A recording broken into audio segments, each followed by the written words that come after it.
हूं आपके साथ हिमानी नैथानी। शाम के 5 बजने को हैं और हम लेकर हाजिर हैं अपनी खास पेशकश 5 का प्रहार, जिसमें आज मैं बात कर रही हूं सनातन धर्म को लेकर मचे घमासान की। और सनातन को लेकर यह घमासान कोई पहली बार नहीं मचा है। एक सेट पैटर्न है, एक पहिया है जो घूमता है और सनातन पर प्रहार फिर से वापस आ जाता है। और यह पहिया एक बार फिर से घूमा है और इस पर चोट शुरू हो गई है। और इस बार इस पहिए को घुमाने वाले हैं एमके स्टालिन के बेटे उदयनिधि स्टालिन, जिन्होंने इसे डेंगू, मलेरिया, कोरोना तक बता दिया। उनका कहना है कि इसका सिर्फ विरोध मत करिए, बल्कि इसे पूरी तरह से समाप्त कर दीजिए, खत्म कर दीजिए, वही मानवता का असली सम्मान होगा। इस बयान को लेकर भले ही वो चौतरफा घिर गए हों, लेकिन स्टालिन का यह कहना है कि वो अब भी अपने इस बयान पर कायम है। कोई कुछ भी कहता रहे, उन्हें इसकी कोई फिक्र नहीं है और ना ही कोई पश्चाताप है। लेकिन बीजेपी ने स्टालिन के खिलाफ सियासी धार को तेज कर दिया है। न केवल स्टालिन के खिलाफ बल्कि समूचे विपक्ष को कटघरे में खड़ा कर रही है बीजेपी। उसका कहना है कि यह 80% को खुलेआम धमकी देना है, ये ललकार रहे हैं आप। और साथ ही बीजेपी ये पूछ रही है कि क्यों बार बार सनातन का अपमान किया जा रहा है। और इस बयान पर इंडिया गठबंधन का क्या कहना है, इस पर राहुल गांधी, सोनिया गांधी, मल्लिकार्जुन खड़गे, नीतीश कुमार, ममता बनर्जी ये सब खामोश क्यों हैं? ये अलग बात है कि मल्लिकार्जुन खड़गे के बेटे प्रियांक खड़गे और पी चिदम्बरम के बेटे कार्ति चिदम्बरम स्टालिन के सुर में सुर मिलाते हुए नजर आ रहे हैं। तो क्या यही विपक्ष का एजेंडा है? यही स्ट्रैटेजी होने वाली है 2024 की? सनातन का ये बार बार अपमान करके, हिंदू धर्म को टारगेट करके विपक्ष 24 में ये जीत के सपना संजोए बैठी है क्या? आज इसी पर कर रही हूं 5 का प्रहार। इससे पहले कि आगे बढ़ूं, फटाफट से आपको वो तमाम जो चेहरे हैं वो आपको दिखा देती हूं कि दरअसल वो कौन कौन से चेहरे हैं जो इस पर अभी तक चुप्पी साधे बैठे हुए हैं और क्यों ये चुप्पी साधी जा रही है। ये देखिए, यहां पर आपको राहुल गांधी नजर आ रहे होंगे, यहां पर आपको सोनिया गांधी नजर आ रही है, मल्लिकार्जुन खड़गे नजर आ रहे हैं। अभी तक कोई बयान इनकी तरफ से सामने नहीं आया, लेकिन मल्लिकार्जुन के बेटे प्रियांक खड़गे जरूर सुर में सुर मिलाते हुए नजर आ रहे हैं। नीतीश कुमार को आप देख रहे हैं, लालू प्रसाद यादव को आप देख रहे हैं, तेजस्वी यादव को आप देख रहे हैं, या ममता बनर्जी हो, अखिलेश यादव हो, अरविंद केजरीवाल हो, शरद पवार हो। अब देखिए एमके स्टालिन के बेटे उदयनिधि स्टालिन तो कर गए उनको जो करना था। मतलब बड़ी मुश्किल से एक लग रहा था कि शायद कुछ कॉन्फिडेंस इंडिया गठबंधन में आ रहा है पटना, बेंगलुरु और साथ ही साथ मुंबई की बैठक के बाद। लेकिन जवाब किसको देना है इस पर? जवाब देना है इन्हीं तमाम चेहरों को जिनके लिए परेशानी जाहिर तौर पर आने वाले समय में खड़ी होने वाली है। लेकिन अब ऐसे में 5 का प्रहार के वो 5 सवाल एक एक कर आपके टेलीविजन स्क्रीन पर। यह पहला सवाल कि उदयनिधि के बयान पर राहुल खामोश क्यों है। दूसरा सवाल जो आपकी स्क्रीन पर आ रहा है वो ये कि क्या इंडिया गठबंधन सनातन विरोधी है। तीसरा सवाल आपकी स्क्रीन पर जो चेंज हो रहा है वो ये कि सनातन का अपमान क्या एक सोची समझी साजिश है।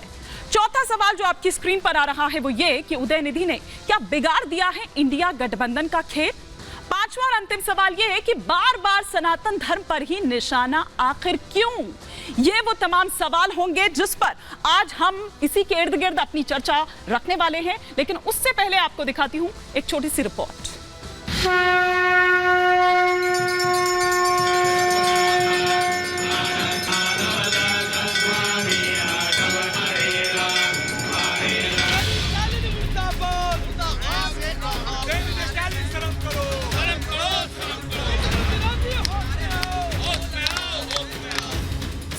अपमान पर संग्राम छिड़ा।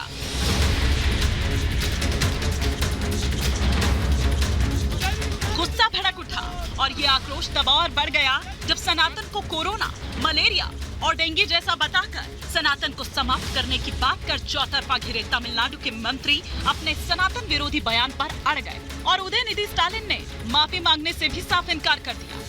I still stand by whatever I said. The DMK party was formed for social justice. I will always talk about it. I will always talk about what are the defects of the Sanatana. I never called for genocide. Do you have any proof? My speech is there online. DMK नेता उदयनिधि स्टालिन ने जो कहा था सनातन विरोधी, उस बयान पर आज भी कायम है, जिससे बीजेपी ने तमिलनाडु के मुख्यमंत्री और डीएमके चीफ के बेटे के खिलाफ सियासी हथियार की धार तेज कर दी है। प्रहार विपक्ष के नए नवेले इंडिया गठबंधन पर भी किया, क्योंकि डीएमके विपक्षी गठबंधन में साझेदार है और डीएमके नेता बार बार सनातन को टारगेट कर रहे हैं। लेकिन बावजूद इसके राहुल, सोनिया, खड़गे, नीतीश, ममता सब खामोश हैं। और सनातन धर्म के ऊपर भी चोट पहुंचाई जा रही है। डीएमके ने चोट पहुंचाई है और इस पर कांग्रेस चुप्पी साध कर बैठी हुई है। मैं गहलोत साहब से कहना चाहता हूं, आप क्यों नहीं बोलते? क्यों नहीं सोनिया जी बोलते? क्यों नहीं राहुल जी बोलते? क्यों नहीं खड़गे बोलते? घमंडिया गठबंधन के घमंडियों, तुम और तुम्हारे मित्र रहे ना रहे, सनातन था, सनातन है और सनातन रहेगा। खड़गे जी हो, राहुल गांधी जी हो, सोनिया जी हो, बाकी राजनीतिक दलों के नेता हो, इनको पूरे देश और हिंदू समाज से माफी मांगनी चाहिए। देश इनको माफ नहीं करेगा। कि राहुल गांधी क्यों खामोश हैं? 2 दिन हो गए। राहुल गांधी जी तो कहते हैं कि मैं हिंदू हूं, अपने गोत्र की बात करते हैं, मंदिर मंदिर घूमते हैं, जल चढ़ाते हैं। तो मतलब हम जब कहते थे कि अब पाखंड करते हैं तो वो साबित हो रहा है ना। उदयनिधि स्टालिन के सनातन विरोधी बोल पर सीधा सवाल इंडिया गठबंधन के नेताओं से हुआ, लेकिन विवाद तब और बढ़ गया जब कांग्रेस अध्यक्ष मल्लिकार्जुन खड़गे के बेटे और कर्नाटक के मंत्री प्रियांक खड़गे उदयनिधि स्टालिन के सुर में सुर मिलाने लगे। Any religion which does not give you equal rights, does not treat you like humans, is not a religion. So it's as good as a disease. पहले डीएमके और फिर कांग्रेस नेता के सनातन पर विवादित बयान से सियासी गलियारे का तापमान चढ़ गया। बीजेपी ने विपक्षी गठबंधन पर सनातन विरोधी होने का आरोप मढ़ा और इंडिया गठबंधन के नेताओं की मानसिकता पर भी सवाल खड़े कर दिए। सनातन को नीचा करना, इसलिए कभी उदयनिधि, कभी कार्ति चिदम्बरम, कभी प्रियंका खड़गे, कभी बिहार की शिक्षा मंत्री नीतीश जी के शिक्षा मंत्री, कभी युवराज अखिलेश यादव जी के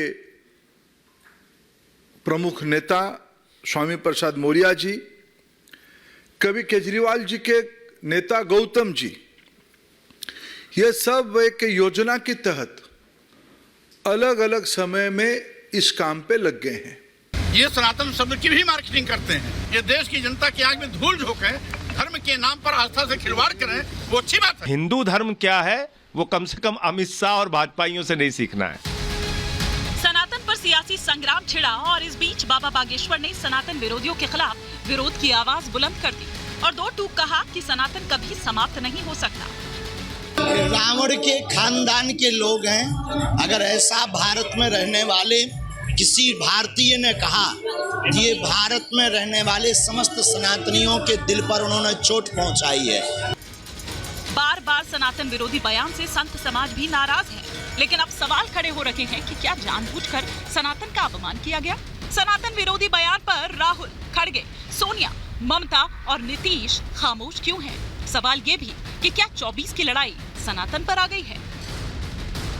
ब्यूरो रिपोर्ट, रिपब्लिक भारत।